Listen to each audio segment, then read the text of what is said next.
E aí ele pergunta o seguinte aqui para vocês, na hora que a gente estava falando lá a questão do Fed, será que deve ter alguma perspectiva de mudança por conta da inflação, que também está acelerada por lá? Ele fala, se o Fed mudar algo, como que isso impacta aqui? Já estamos lidando com $1 a R$ 6, uma gasolina que ferra nossas vidas a quase 7. Aí ele fala o seguinte, né? Qual que seria o futuro da gasolina, o futuro do nosso dólar? Então, para a gente repercutir um pouquinho sobre isso, eu queria que o Celso falasse também, depois o Marco Saravalli respondesse a pergunta do Marcel Salim. Por favor, Celso, primeiro você.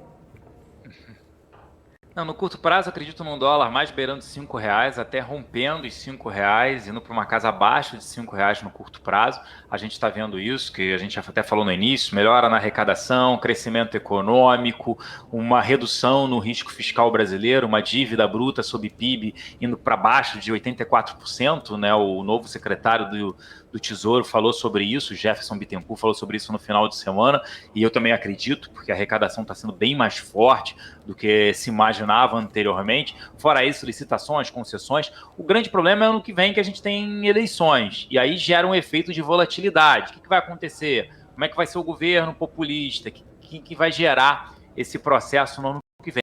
Mas eu diria que esse ano, no curto prazo, o dólar tem espaço sim para R$ 5.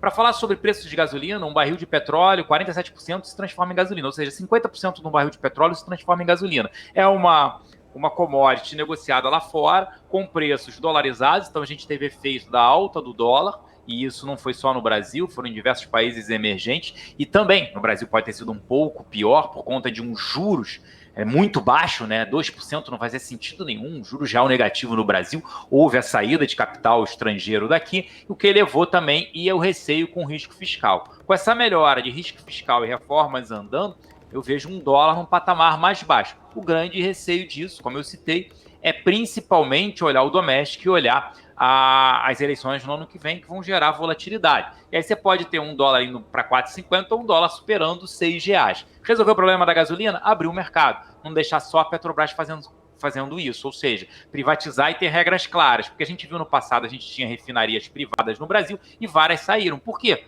Porque você tinha um monopólio onde, na época ali, por volta de 2012, 2013, com preços administrados, o governo controlou os preços com o preço da gasolina mais barato do que o preço do petróleo. Quem é que vai investir? Você é um empresário que tem todos os custos, contratação de pessoal, vai comprar petróleo por um preço, refinar e vender a gasolina mais barata do que o petróleo que você compra. Então, se você tiver regras claras, o investidor vai vir. Não pode mudar as regras no meio do caminho. Então, você tem uma insegurança jurídica no Brasil ainda grande.